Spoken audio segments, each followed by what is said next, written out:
તો આગળ મહત્વના સમાચાર રાજકોટથી મળી આવ્યા છે। મનપા વિસ્તારમાં પાણીના સેમ્પલનો મામલો સામે આવ્યો છે। એડિશનલ સિટી એન્જિનિયર કેપી દેથળિયાનું નિવેદન સામે આવ્યું છે। મે અને જૂન મહિનામાં 7228 સેમ્પલ લેવામાં આવ્યા હતા, જેમાંથી 262 બેક્ટેરિયાલોજિકલ સેમ્પલ લેવાયા હતા। મે અને જૂન મહિનામાં 3 જેટલા સેમ્પલ ફેલ થયા હતા। અમિતનગર कैलाश धारा सोसायटी में सेम्पल है ते फेल थया छे। आ विस्तार में कार्यवाही करी फरीथी सेम्पल लेवामां आव्या छे।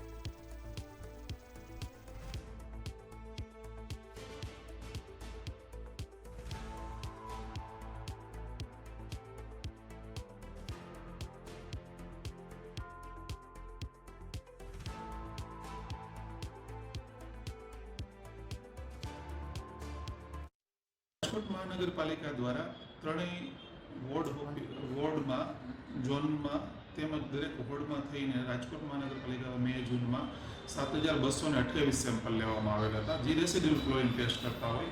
આ ઉપરાંત 262 સેમ્પલ બેક્ટેરિયોલોજિકલ માટે લેવામાં આવેલ।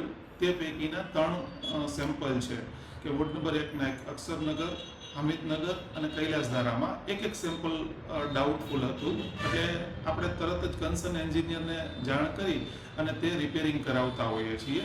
પ્લસ બેક્ટેરિયોલોજિકલ સેમ્પલ ત્યારબાદ પણ લેવામાં આવે અને એ સેમ્પલ ફિટ આવી ગયેલ છે, એટલે જે રિપોર્ટ છે એ અત્યારે ઓકે છે।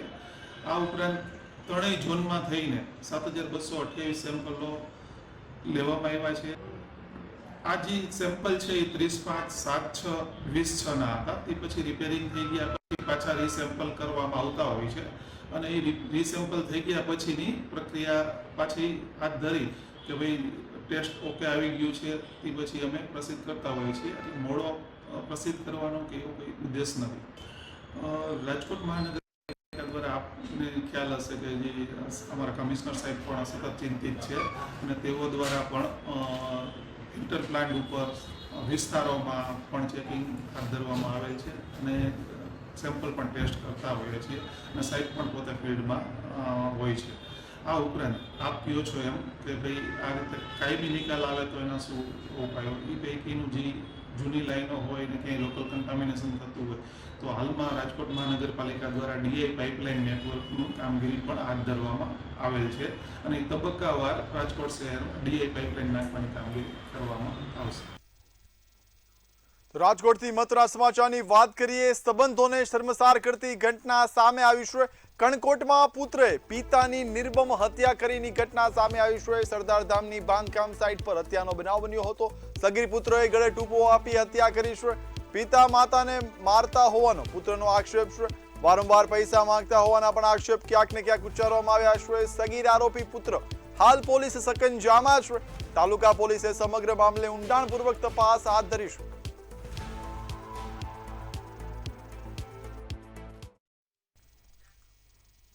તો વડોદરાથી મહત્વના સમાચારની વાત કરીએ। નશા કારોબારનો વિડીયો વાયરલ થયો છે। યુવતીએ કથિત પેડલરોના નામ છે તે વિડીયો મારફતે જાહેર કર્યા છે। નિઝામપુરા, ફતેગંજ, આશાપુરીમાં ડ્રગ્સ વેચાણના આક્ષેપો ઉચ્ચારવામાં આવ્યા છે। એમડી, ચરસ, ગાંજા જેવા વ્યસનોનું વેચાણ થઈ રહ્યું છે। પોલીસ કામગીરી સામે હાલ સોશિયલ મીડિયામાં સવાલો પણ ઉઠી રહ્યા છે। વાયરલ વિડીયોના આક્ષેપોની સત્તાવાર પુષ્ટિ હજુ સુધી થઈ નથી।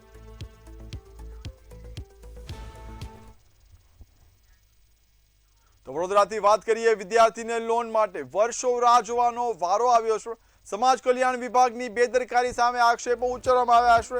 ઊંચા વ્યાજો ખાનગી બેંકમાંથી લોન લેવાની હવે વારો આવ્યો છે। રજૂઆત બાદ માત્ર 13 દિવસમાં કાર્યવાહી કરવામાં આવી છે। 15 લાખની શૈક્ષણિક લોન મંજૂર થઈ છે। વિદ્યાર્થીઓને સમયસર સહાય આપવાની હાલ માંગ પણ ઉઠી રહી છે। પોતાના પર્સનલ લોન કરીને 9 લાખની લોન કરીને મેં સિંગાપુર ગયો હતો અભ્યાસ કરવા માટે। ત્યારબાદ સિંગાપુરમાં 6 મહિના પસાર થયા પછી મેં જાણ કરી કે મારી લોન કેટલે રહી છે, ત્યારે મને એક જ જવાબ મળતો કે તમારી લોન 2 મહિનામાં થઈ જશે, 1 મહિનામાં થશે। આવા જવાબો મને મળતા હતા। હું ઇન્ડિયા પરત બી પહોંચી ગયો 2025માં અને ત્યારબાદ બી મેં અહીંયા આગળ આવીને પૂછ્યું કે મારી લોન હવે કેટલે રહી, ત્યારે પણ એક જ જવાબ આપતો કે 1-2 મહિનાની અંદર તમારી પ્રોસેસમાં જ છે। તો આનંદથી વાત કરીએ। મનપામાં કર્મચારીઓની હડતાલનો મામલો સામે આવ્યો છે। મ્યુનિસિપલ કમિશનરે મોટું નિવેદન આપ્યું છે। કમિશનર RN ડોડિયાએ આક્ષેપોને ફગાવ્યા છે. તેમણે તમામ આરોપો તદ્દન ખોટા ગણાવ્યા છે.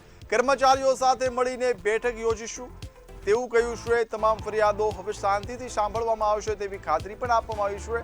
સમસ્યાનો વહેલી તકે નિકાલ લાવીશું તેવી હૈયાધારણા પણ તંત્ર દ્વારા આપવામાં આવી છે.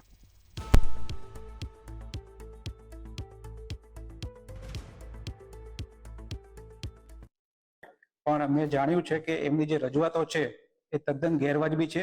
કોઈ કર્મચારીને આપણે કાયમી કરી શકીએ નહીં. આ તંત્રને બાંધ લેવાનો એક પ્રયાસ છે. સાહેબ, આપની ઉપર સીધા આક્ષેપ છે કે ગેરવર્તણૂક કરવામાં આવે છે અને માનસિક ત્રાસ આપવામાં આવે એવું કશું જ નથી.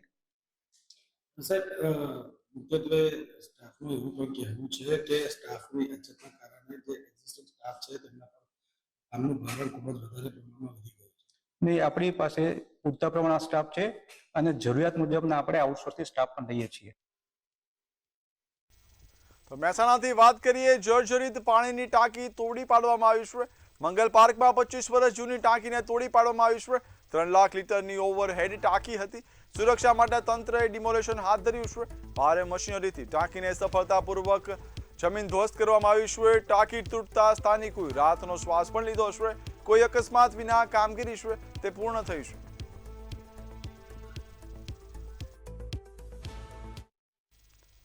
તો સુરતથી મહત્વના સમાચારની વાત કરીએ. વેડ રોડ પર નકલી ઘીનું કૌભાંડ ઝડપાયું છે. જય યોગેશ્વર ડેરીમાંથી નકલી ઘી ઝડપાયું છે. વનસ્પતિ ઘી તેમજ તેલથી નકલી ઘી બનાવવામાં આવતું હતું. હળદર ભેળવીને ઘીનો પીળો રંગ આપવામાં આવતો હતો. 34 કિલો 5 ગ્રામ છે તે નકલી ઘી જપ્ત કરાયું છે. રૂપિયા 43,535નો મુદ્દામાલ હાલ પોલીસે કબજે કર્યો છે. મૂળ પાટણનો આરોપી રાજેશ પટેલ હાલ સમગ્ર મામલે ઝડપાયો છે. ચોક બજાર પોલીસે કાયદેસરની કાર્યવાહી પણ હાથ ધરી છે. रेड करने के लिए गई और जो जगह है वह वेद रोड पर एक केशव पार्क सोसाइटी है, जहाँ पर एक जय योगेश्वर डेयरी नाम की जगह थी, जिसमें एक आदमी जिसका नाम राजेश कुमार पटेल है, तो वो घी बनाने का काम कर रहा था. तो पुलिस को शंका थी कि जो घी है वो अडल्ट्रेटेड है, तो इसलिए उसने जो वहाँ पे जो घी बना रहा था वो मुद्दा माल जब्त किया और उसका लीगल तरीके से सैंपलिंग करवाया. और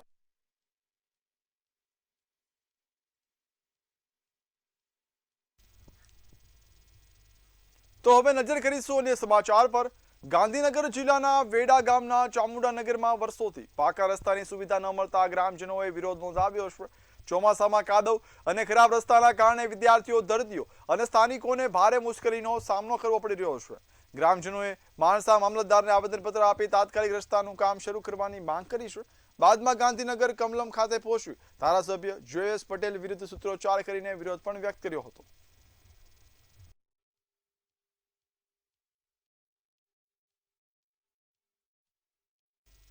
વલસાડ જિલ્લાના ઉમરગામ જીઆઈડીસીની જમીન અને વળતર મુદ્દે કોંગ્રેસે રાજ્ય સરકાર અને જીઆઈડીસીના અધિકારીઓ પર ગંભીર આક્ષેપો કર્યા છે. કોંગ્રેસના જણાવ્યા મુજબ સુપ્રીમ કોર્ટના ચુકાદા બાદ જમીન એક્સચેન્જ અને વળતર પ્રક્રિયામાં ગેરરીતિઓ સામે આવી છે.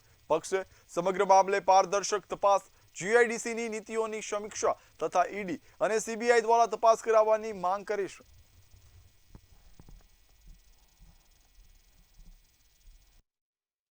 नागरिक ने पीआईएल लगाई थी गुजरात हाईकोर्ट में और गुजरात हाईकोर्ट के ऑनरेबल चीफ जस्टिस की डिवीजन बेंच ने सारे मुद्दों को देखते हुए ये पाया कि इसमें सिर्फ और सिर्फ भ्रष्टाचार है, मालाफाइड इंटेंशन है ऑफिसर का, कानून इसे इजाजत नहीं देता है.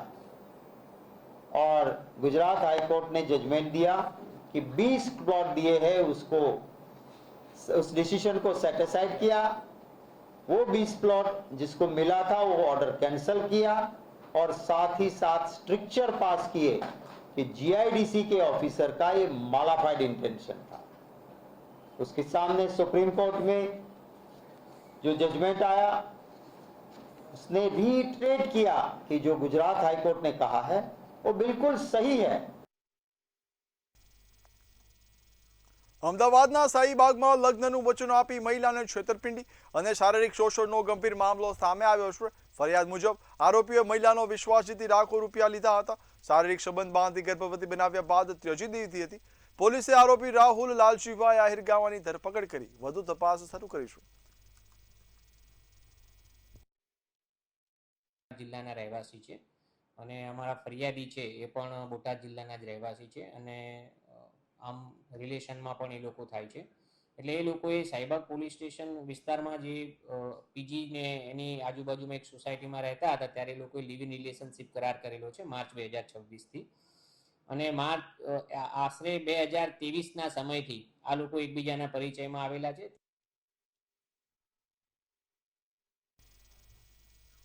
અમદાવાદ ગોમતીપુર વિસ્તારમાં આંબા માતાના મંદિર પાસે જાહેરમાં છરી વડે હુમલાની ઘટના સામે આવી છે. ફરિયાદ મુજબ ઇસ્માઇલ શેખ બાઇક પર ઘરે જઈ રહ્યો હતો ત્યારે 3 શખ્સોએ તેનો પીછો કરી રસ્તામાં રોક્યો હતો તેમજ માથા, પીઠ અને હાથ અને પગના ભાગે છરીના ઘા ઝીક્યા હતા. હુમલા બાદ આરોપીઓ ફરાર થયા હતા. સમગ્ર ઘટનાના સીસીટીવી દ્રશ્યો પણ સામે આવ્યા છે. પ્રાથમિક તપાસમાં બળી સળગાવવાની જૂની અદાવતને કારણે હુમલો કરાયો છે તેવી આશંકા છે. ગોમતીપુર પોલીસે ત્રણેય આરોપીઓ સામે હત્યાના પ્રયાસનો ગુનો નોંધ્યો છે અને સમગ્ર મામલે ઊંડાણપૂર્વક તપાસ આરંભી છે. ગોમતીપુરમાં સલાડનગર વિસ્તારમાં રહેતા જે ફરિયાદી છે ઇસ્માઇલભાઈ પપ્પુભાઈ શેખ એમણે 3 આરોપી વિરુદ્ધમાં ફરિયાદ આપી છે જેઓના નામ છે નકીમ જાગીર સંદીપ, આમિર ઉર્ફે બલ્લા અને ફૈઝાન ઉર્ફે લંબો. આ જે ફરિયાદી છે જે ફરિયાદીએ અગાઉ કેટલાક દિવસ પહેલા એ લોકોની જૂની અદાવતનો ખાર રાખીને જે પેલાની બગી સળગાવી નાખી છે. બગી સળગાવ્યાનો ખાર રાખીને આ લોકોએ કે ભાઈ જે આરોપી છે એને તેમ મારી બગી સળગાવી હતી એ બાબતનું એ લોકોને મન દુઃખ હતું જેના આધારે એ લોકોએ રાત્રિના સમયે ત્યાં આગળ જે ફરિયાદી છે એને આ 3 જણા ભેગા થઈને માર મારેલો હતો અને ચપ્પુના ઘા મારેલા હતા જે બાબતે ગોમતીપુર પોલીસ સ્ટેશનમાં ફરિયાદ દાખલ કરવામાં આવેલી હતી અને જે 3 આરોપી છે 3 આરોપીની અટક કરવામાં આવેલી છે. અમદાવાદમાં કરોડોની હાઈટેક ઠગાઈનો ચોંકાવનારો ભાંડાફોડ થયો છે. ઈ પ્રોક્યોરમેન્ટ ટેકનોલોજી લિમિટેડ નામની આઈટી કંપની દ્વારા રૂપિયા 1.56 કરોડથી વધુની ઉચાપાત કરનાર માસ્ટરમાઇન્ડને એલિસ બ્રિજ પોલીસે તેમજ એલસીબી ઝોન 7ની સંયુક્ત ટીમે સુરતમાંથી ઝડપી પાડ્યો છે. આરોપીઓએ કંપનીમાં મળેલા એડમિન રાઇટ્સનો દુરુપયોગ કરીને પોતાના અને સાગરીતોના બેંક એકાઉન્ટમાં કરોડો રૂપિયા ટ્રાન્સફર કર્યા હતા. આરોપી સતત રાજ્યો બદલીને ફરાર રહેતો હતો પરંતુ ટેકનિકલ સર્વેલન્સના આધારે આખરે પોલીસના હાથે રંગે હાથો ઝડપાયો હતો. પોલીસ સ્ટેશનમાં એક 19/5/26ના રોજ ચીટિંગનો ગુનો દાખલ થયેલો હતો અને એમાં નિખિલ રાજેશભાઈ ખરાસ કરીને આરોપી અને એની સાથે ધરમ રાઠોડ કરીને એ બંને આરોપી વિરુદ્ધ આ ફરિયાદ થઈ હતી. ફરિયાદમાં હકીકત એવી હતી કે જે એલિસ બ્રિજમાં ઈ પ્રોક્યોરમેન્ટ ટેકનોલોજી કરીને એક કંપની છે એ કંપનીનું બેઝિકલી કામ એવું છે કે જે મિલકતો બેંકોના સરકારી ડિપાર્ટમેન્ટમાં જુદા જુદા જે પ્રોપર્ટી વેચાણ થતું હોય એનું પોર્ટલ એ પ્રોવાઈડ કરે છે અને એના થ્રુ બિલ્ડર દ્વારા એની રકમ ભરવામાં આવતી હોય છે ને. રાજકોટમાં ચાંદીપુરા વાયરસ લઈને રાહતના સમાચાર સામે આવ્યા છે. ગોંડલના પાંચિયાવદર ગામનું 3 મહિનાનું બાળક સારવાર બાદ સ્વસ્થ થતા સિવિલ હોસ્પિટલમાંથી રજા આપવામાં આવશે. હોસ્પિટલ સંચાલકોના જણાવ્યા મુજબ રાજ્યમાં ચાંદીપુરા વાયરસથી સાજું થયેલું આ સૌથી નાનું બાળક હોઈ શકે છે. આજે મને જણાવતા ખૂબ આનંદ થાય છે કે સ્ટેટનું યંગેસ્ટ પેશન્ટ જે 3 મહિનાનું બાળકી છે એ અમે CHPV પોઝિટિવ આવેલું that is Chandipura virus positive અને અમારી પાસે ખૂબ જ ખરાબ કન્ડિશન શોકમાં પેશન્ટ આવેલું હતું જે સઘન સારવાર પછી ફૂલ હેલ્ધી કન્ડિશનમાં ડિસ્ચાર્જ થઈ રહ્યું છે. મહિનાની દીકરી પ્રિયાંશીબેનની ડિટેલ આપી રહી છું. આ બાળકી 19 જુલાઈના રોજ અમારી સિવિલ હોસ્પિટલમાં દાખલ થઈ હતી. આ પરિવાર 10મી જુલાઈએ મધ્યપ્રદેશથી શિફ્ટ થયું હતું અને આ પરિવાર ગોંડલના પાંચિયાવદર ગામમાં રહે છે. ઘર પિતા વાડી વિસ્તારમાં કામ કરે છે અને ઘર માટીથી લીપાયેલું ઘર છે. બાળકીને એક દિવસ આંચકી આવી 19મી જુલાઈના રોજ અને ડાયરિયા થયા હતા. આના માટે તેઓ સારવાર લેવા ગોંડલ હોસ્પિટલમાં ગયા અને પરિસ્થિતિ બાળકની ગંભીર હોવાથી તેને સિવિલ હોસ્પિટલ રાજકોટ ખાતે શિફ્ટ કરવામાં આવી. બાળકને જ્યારે અમે રિસીવ કર્યું ત્યારે બાળકના સિવિયર રેસ્પિરેટરી ડિસ્ટ્રેસ હતો બાળકને અને બાળક બેભાન એટલે કે કોમામાં હતું. બાળક સિવિયર શોકમાં એટલે કે એનું લોહીનું પરિભ્રમણ સાવ સ્લો થઈ ગયેલું હતું. તાત્કાલિક બાળકને પીઆઈસીયુમાં શિફ્ટ કરી અને વેન્ટિલેટર પર મૂક્યું. વાયરસમાં ઘણી વખત બહુ બધી સિસ્ટમનું ઇન્વોલ્વમેન્ટ થઈ જાય છે, જેમ કે લીવરમાં, કિડનીમાં. સદભાગ્યે આ બાળકીમાં બીજી સિસ્ટમનું ઇન્વોલ્વમેન્ટ ઓછું થયું હતું, પરંતુ આને સિવિયર ચેપ એટલે કે સિવિયર સેપ્સિસ હતું, અને જે ભારે દવાઓ અને ઇન્જેક્શનના કોર્સ પછી આપણે કંટ્રોલ કરી શક્યા હતા. આ બાળકીનો ગઈકાલે આપણે MRI પણ કરાવી ચૂક્યા છીએ કે જે નોર્મલ છે. અત્યારે બાળકી એના મમ્મીના ધાવણ ઉપર અને સ્વસ્થ રીતે આપણે ડિસ્ચાર્જ માટે એને મંજૂર કરી રહ્યા છીએ. હાલમાં જે રાજકોટના પીડિયાટ્રિક વિભાગના PICUમાં એક્યુટ એન્કેફેલાઇટિસ સિન્ડ્રોમ જેને આપણે કહીએ એના 2 દર્દીઓ દાખલ છે, અને એક પેશન્ટ જે છે એ જૂનાગઢથી રિફર થઈને આવેલું છે, અને બીજું પેશન્ટ છે જે આપણા જિલ્લામાંથી રિફર થઈને આવેલું છે. અને બંનેની પરિસ્થિતિ, એમાંથી એક બાળક જે છે એ PICUમાં હોવાને કારણે વેન્ટિલેટર ઉપર છે, અને બીજું બાળક જે છે એ પ્રમાણમાં સ્ટેબલ છે. બંનેના રિપોર્ટ જે છે લેબોરેટરીમાં મોકલાઈ ગયેલા છે, અને we are waiting for the reports. રાજકોટમાં દૂષિત પાણી વિતરણના મુદ્દે મેયર ડોક્ટર નેહલ શુક્લે સ્વીકાર્યું છે કે શહેરના કેટલાક વિસ્તારોમાં દૂષિત પાણી પહોંચ્યું છે. તેમણે જણાવ્યું કે ચોમાસા દરમિયાન જૂની પાઇપલાઇન ડ્રેનેજનું મિશ્રણ અને ગેરરીતિથી લેવાયેલા કનેક્શન જેવી કે સમસ્યાઓ તેના માટે જવાબદાર છે. સાથે જ RMC દર મહિને પાણીની ગુણવત્તાનો ડેટા જાહેર કરતી હોવાનું પણ તેઓએ જણાવ્યું હતું. 2024 થી દર મહિને જે કોર્પોરેશન પાણી દરેક વોર્ડમાં વિતરિત કરે છે એનો વોર્ડ વાઇઝ ડેટા લઈ એનું ફિલ્ટરેશનથી માંડીને એના 4 અલગ અલગ પ્રકાર છે. આ પ્રકારનું મેડિકલ ટેસ્ટિંગ કરાવી અને કોર્પોરેશન પોતે જ આ ડેટા પ્રસિદ્ધ કરે છે. એટલે આમાં કશું છુપાવવાનો વિષય નથી. આપ જે વાત કરી રહ્યા છો એ મે 2025ની વાત છે, અને અમે લોકોએ 28/5/2026 ચાર્જ લીધો છે. એટલે અમારા ચાર્જ લીધા પછીનો જે કાંઈ વિષય હશે એના ઉપર કોઈ કોમેન્ટ આપવી વ્યાજબી છે. વડોદરા ક્રાઇમ બ્રાન્ચે આંતરરાજ્ય રીઢા ચોર અને રાજભરની ધરપકડ કરી મોટી સફળતા મેળવી છે. આરોપી છેલ્લા 22 વર્ષથી મુંબઈ, કર્ણાટક અને વડોદરામાં 26 જેટલી ચોરીઓને અંજામ આપી ચૂક્યો હોવાનું તપાસમાં સામે આવ્યું છે.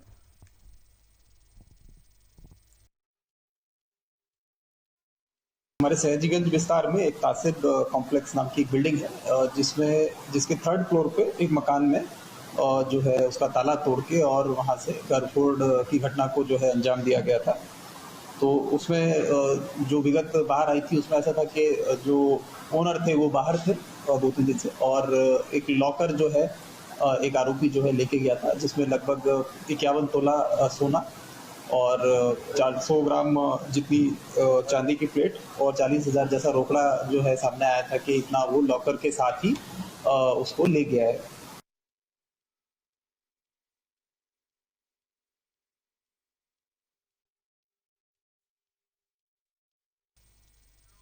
વડોદરાની જમનાબાઈ હોસ્પિટલ પરિસરમાં કાર નીચે આવી જતા 3 વર્ષના બાળકનું કરુણ મોત થયું છે. પરિવાર સાથે હોસ્પિટલ આવેલા બાળકને મહિલા તબીબની કારે અડફેટે લેતા તેને તાત્કાલિક સારવાર માટે SSG હોસ્પિટલ ખસેડાયો હતો, જ્યાં તબીબીએ તેને મૃત જાહેર કર્યો હતો.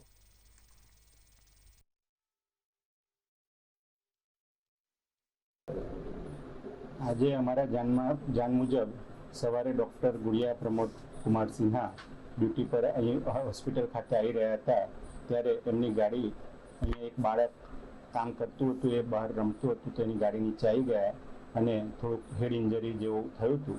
તો એના માટે તાત્કાલિક ડૉક્ટર ગુડિયાબેન એમની ગાડીમાં SSG ખાતે લઈ ગયા છે એવી અમને જાણ મળેલ છે.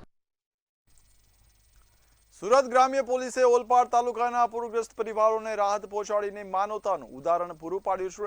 કીમ નદીના પૂરથી અસરગ્રસ્ત સાયણ, બોલાવ, અનિતા, વડોલી, ઉમરાચી અને કદરા સહિતના ગામોમાં 1000થી વધુ રાહત કીટનું વિતરણ કરવામાં આવ્યું હતું.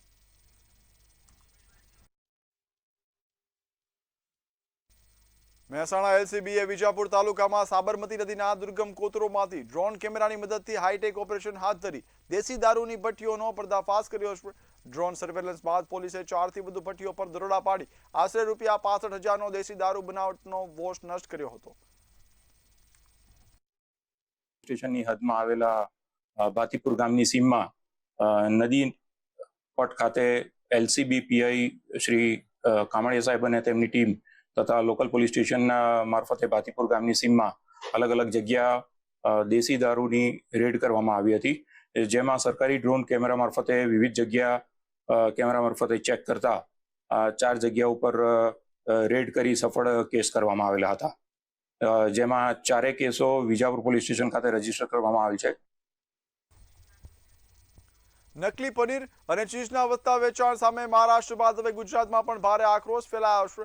બજારમાં અસલીના ભાવે કેમિકલયુક્ત એનાલોગ પનીર વેચીને ગ્રાહકો સાથે છેતરપિંડી કરવામાં આવી રહી છે. હોટલો અને રેસ્ટોરન્ટ્સમાં પણ આવું ભેળસેળયુક્ત નકલી પનીર પીરસાતું હોવાથી જન આરોગ્ય સામે મોટો ખતરો ઉભો થયો છે. ગ્રાહક સંગઠનો અને નાગરિકોએ હોટલો તેમજ વેપારીઓ સામે કડક કાર્યવાહીની માંગ કરી છે.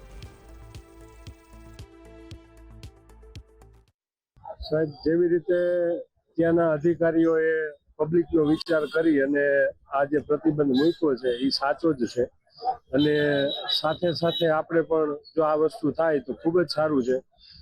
જ્યારે આવી બધી વસ્તુઓ આપણા જનજીવનમાં, જાહેર જીવનની અંદર પબ્લિકની સાથે આવતી હોય અને એની અંદર જો આ બધું જ આપણા પેટમાં જાય ડુપ્લિકેટ, અને એના લીધે જે રોગચાળો થાય છે, આપણા વડાપ્રધાન નરેન્દ્રભાઈ મોદી વિચારે છે કે ભાઈ દરેક નાગરિકને તંદુરસ્ત જીવન મળે, એના માટે થઈને એણે સ્વચ્છ ભારતનું મિશન અપનાવ્યું. તો એ પણ એક તંદુરસ્તીને ધ્યાનમાં રાખીને આ મિશન અપનાવેલું હતું, અને આ પણ એક મુદ્દો તંદુરસ્તીને ધ્યાનમાં રાખીને રોગચાળો અને રોગ ઓછા થાય એના માટેનો આ મુદ્દો છે. તો ગુજરાત સરકારે મહારાષ્ટ્રનું અનુકરણ કરી અને આ વસ્તુ કરે તો આપણી પબ્લિક માટે પણ આ સારું રહે, અને આપણે સારી રીતે પબ્લિકને સુપાચ્ય સાધ્ય ખોરાક આપીએ તો એટલા રોગ ઓછા થવાના છે. તો મારી આવી સરકારને વિનંતી છે કે તમે આ વસ્તુનો વિચાર કરી અને ગુજરાતની અંદર પણ આ વસ્તુ લાગુ કરવામાં આવે. મહારાષ્ટ્રનો કાયદો જે બહાર પડ્યો છે બહુ સારું છે, લોકોનું આરોગ્ય પ્રત્યે બહુ સારું થયું, અને ખાસ તો ગુજરાતમાં જરૂર છે. ગુજરાતની પબ્લિક આડેધડ બેફામ રેસ્ટોરન્ટની અંદર, હોટલોમાં, લારી ગલ્લા ઉપર ઓરિજિનલ પનીરના ભાવ આપે છે, અને અહીંયાની પબ્લિક એવી છેતરાય છે કે લોકો છે ને એકદમ ડુપ્લિકેટ આપે છે, નકામું આપે છે, અને આરોગ્ય પ્રત્યે એ લોકોની બેદરકારી જાહેર થાય છે. અને એ બેદરકારીને સરકાર, પ્રતિનિધિઓ, બરોબર, કોઈ પણ લોકો, પબ્લિક પણ અવાજ નથી ઉઠાવતી. તો આપણા પત્રકાર મિત્રો જે અવાજ ઉઠાવી છે ને એને ટેકો આપવો જોઈએ. ખાસ તો ગુજરાતને જરૂર છે આની પ્રતિબંધની. ગુજરાતમાં આડેધડ રૂપિયા વપરાય છે. અગર જો ડુપ્લિકેટ હોય તો ઓફકોર્સ થવું જોઈએ, કારણ કે એ વસ્તુ આપણા હેલ્થ માટે પણ ખરાબ હોય. અગર જો મહારાષ્ટ્રમાં આ વસ્તુ થયું છે તો ગવર્મેન્ટે ઓર કોઈક લોકોએ જોયું હશે કે આ કેમ થયું છે, તો ઓફિશિયલી અગર ત્યાં થયું છે તો અગર અહીંયા પણ એ વસ્તુ ઉપયોગમાં આવે છે તો ઓફકોર્સ અહીંયા પણ થવું જ જોઈએ. કેમિકલ નાખીને પનીર વેચતી રહ્યા હોય છે તો સરકાર એના પર કડક કાયદા નથી લેતી. એ ખબર નહીં કેમ નથી લેતા. તો સરકારે એના માટે કડક જોગવાઈ કરવી જોઈએ અને કમસે કમ ફાંસીની સજા જોઈએ. આરોગ્યની જોડે આ ચેનચાળા થઈ રહ્યા છે. એટલે આ જો આઉટસાઇડર કન્ટ્રીમાં હોય તો એને ફાંસીએ લગાવીને ઓન ધી સ્પોટ એને લોક કરી દે, દુકાનોને બધું સીલ કરી દે. તો આપણી સરકારે બી આ પ્રમાણેનો કાયદાકીય જોગવાઈ કરી અને તાત્કાલિક એક્શન લેવા જોઈએ. અત્યાર લગીન દરેક જગાએ એ લોકોએ સેમ્પલ લઈ આવ્યા છે, પણ સેમ્પલ લઈને એનું કોઈ બી જાતનું ઉદાહરણ કે કોઈને જેલમાં નાખ્યા નથી. ફક્ત પૈસાના તોડ પાડી રહ્યા છે. કોર્પોરેશન અધિકારીઓ બી આની અંદર મિલેલા છે. તો આના પર તાત્કાલિક એક્શન લેવા જોઈએ એવું પ્રજાની માંગણી છે. અને મારી બી ખાસ માંગણી છે, જન્મટીપની સજા કરો આ લોકો પર. આપણા શહેરમાં બી થવું જ જોઈએ પનીર પર બેન્ડ, કેમ કે આપણાને સારી પ્રોડક્ટ મળશે તો આપણા માટે જ સારું છે. એટલા માટે ગુજરાત એટ 10 માં હાલ બસ આટલું જ. હવે નિહાળો ઝડપી સમાચાર મંતવ્ય એક્સપ્રેસમાં. નમસ્કાર.